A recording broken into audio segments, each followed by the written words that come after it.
यीशु मसीह के कीमती नाम में मैं आप सभी का अभिवादन करती हूँ और आज इस बाइबल स्टडी में जो इवेंचुअल मिनिस्ट्री की तरफ से मैं आप सबका स्वागत करती हूँ। You are watching Ebenson TV. I'm Professor Dr. Ebenson James. For today's Bible study, let us turn to the Gospel according to St. Mark, chapter 9, verses 1 to 10. और आज की बाइबल स्टडी के लिए हम देखेंगे मरकुस रचित सुसमाचार उसका 9 अध्याय उसका 1 से 10 वचन। उसने उनसे कहा, मैं तुमसे सच कहता हूँ कि जो यहाँ खड़े हैं उनमें से कोई कोई ऐसे हैं कि जब तक परमेश्वर के राज्य को सामर्थ सहित आया हुआ ना देख लें तब तक तब तक मृत्यु का स्वाद कदापि ना चखेंगे। 6 दिन के बाद यीशु ने पतरस और याकूब और यूहन्ना को साथ लिया और एकांत में किसी ऊंचे पहाड़ पर ले गया। वहां उनके सामने उनका रूप बदल गया और उसका वस्त्र ऐसा चमकने लगा कि यहाँ तक उज्जवल हुआ कि पृथ्वी पर कोई धोबी भी वैसा उज्जवल नहीं कर सकता। और उन्हें मूसा के साथ एलिया दिखाई दिए। वे यीशु के साथ बातें करते थे। इस पर पतरस ने यीशु से कहा, हे रब्बी, हमारा यहाँ रहना अच्छा है, इसीलिए हम 3 मंडप बनाए, एक तेरे लिए, एक मूसा के लिए, एक एलिया के लिए। क्योंकि वह ना जानता था कि क्या उत्तर दे, इसीलिए कि वे बहुत डर गए थे। तब एक बादल ने उन्हें छा लिया और उस बादल में से यह शब्द निकला, यह मेरा प्रिय पुत्र है, इसकी सुनो। तब उन्होंने एकाएक चारों ओर दृष्टि की और यीशु को छोड़ अपने पास और किसी को ना देखा। पहाड़ से उतरते समय उसने उन्हें आज्ञा दी कि जब तक मनुष्य का पुत्र मरे हुओं में से जी ना उठे तब तक जो कुछ तुमने देखा है वह किसी से ना कहना। उन्होंने इस बात को स्मरण रखा और आपस में वाद विवाद करने लगे, मरे हुओं में से जी उठने का क्या अर्थ है। Jesus led three disciples upon a high mountain. और यीशु मसीह जो है अपने 3 चेलों को लेकर पहाड़ी पे गया। They were special favorites of the Lord.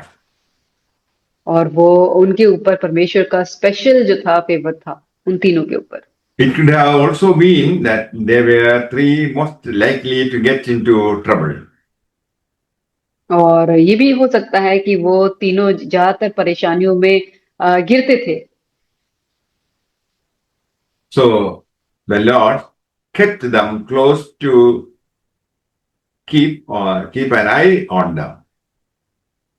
और इसीलिए परमेश्वर ने उन्हें अपने सामने रखा ताकि उन पे नजर रख सके। What started as a mountain retreat quickly changed as the glory of Jesus shone forth.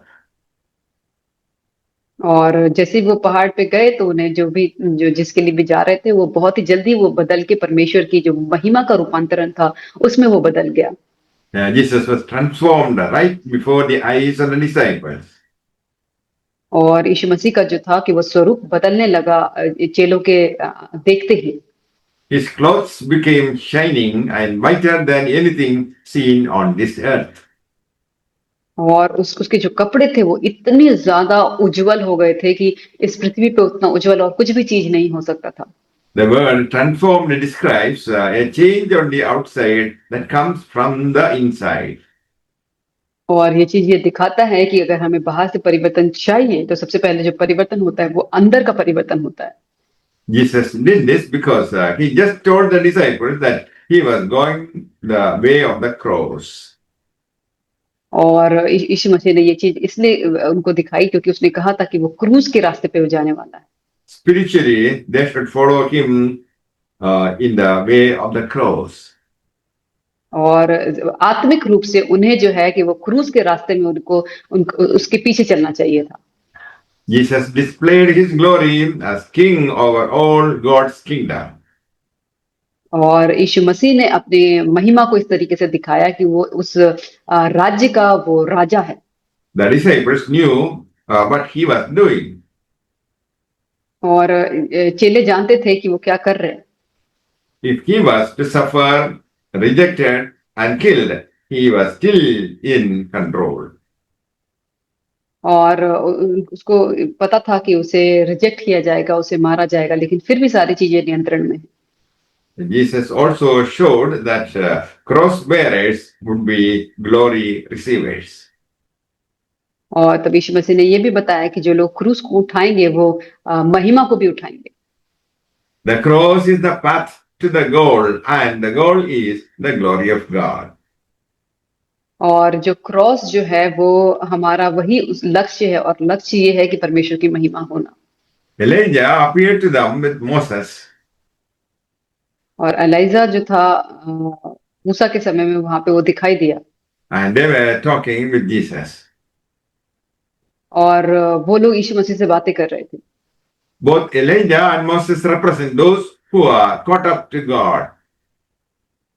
और मूसा और एलिया दोनों ही इसको रिप्रेजेंट करते हैं कि परमेश्वर के साथ हैं। Moses represents those who die and go to glory. और मूसा दिखाता है कि जो मर गया और परमेश्वर की ग्लोरी में वो चला गया। Elijah represents those who are caught up to heaven without death. और एलाइजा वो दिखाता है कि जो इसको उठा लिया गया, जिसने मृत्यु को नहीं देखा। Moses represents law and Elijah the prophets. और मूसा जो है वो लॉ को दिखाता है, नियमों को दिखाता है, और एलाइजा जो है वो भविष्यवक्ताओं को दिखाता है। The sum of the Old Testament revelation comes to meet with Jesus at the Mount of Transfiguration. और ये जो माउंट ऑफ यीशु का जो रूपांतरण जिस पहाड़ पे हुआ, वो दिखाता है कि जो पुराने नियम में जो चीजें लिखी गई थी वो पूरी हुई। Right in front of them, the disciples saw evidence of life beyond this life. और जो चेले थे उन्होंने अपनी नंगी आंखों से इस चीज को देखा कि इसके बाद भी एक जीवन है, इस जीवन के बाद। When they saw Moses and Elijah, they knew Moses had passed from this world. और जब उन्होंने मूसा और एलिया को देखा तब वो ये समझ गए थे कि मूसा तो इस दुनिया से तो वो चला गया है। Moses had passed from this world 1400 years before, and Elijah some 900 years before. और जो मूसा जो है वो 1400 ईस्वी पूर्व, और एलिया जो है 1900 ईस्वी पूर्व जो है कि इस जगत से चला गया था। Yet they were alive in glory before them. और फिर भी वो उस महिमा में जीवित है उनके साथ। It gave them confidence in Jesus' resurrection. और इसीलिए उन्होंने इस बात में कॉन्फिडेंट दिखाया कि परमेश्वर के पुनरुत्थान के विषय में। This shows us that we will know each other when we get to heaven. और ये हमें दिखाता है कि हम जब स्वर्ग में चले जाएंगे तब भी हम एक दूसरे को पहचानेंगे। They talked about what Jesus was about to accomplish at Jerusalem. और तो उन्होंने ये सब बात की कि ये यीशु मसीह जो है वो यरूशलेम में क्या क्या चीजों को करने वाले, उनके बारे में उन्होंने बातचीत की। Peter said to Jesus, "Let us build some tabernacles so we can live this way with the glorified Jesus all the time." और तब उन्होंने कहा कि चलो हम एक मंडप को बनाते हैं जिसमें हम यीशु मसीह के साथ हर वक्त महिमा में रह पाएंगे। Peter was enthusiastic. और पतरस जो था बहुत ही उत्सुक था। We also see that Peter spoke out of fear. और हम देखते हैं कि ये पतरस ने जो है वो डर से भी कहा कि वो डरा हुआ था। A cloud came and overshadowed them. और तब एक बादल आया और उसे छा लिया। The voice from the cloud of glory made it clear that Jesus is the blessed Son of God. और तब उस बादल, जो महिमामय बादल था, उसमें से ये शब्द बहुत ही अच्छे से सुनाई दिया कि यीशु मसीह जो है वो बहुत ही आश्रित और प्रिय बेटा है। May the Lord bless you all with these words. Amen. परमेश्वर वचनों के द्वारा आपको आशीष करे। आमीन।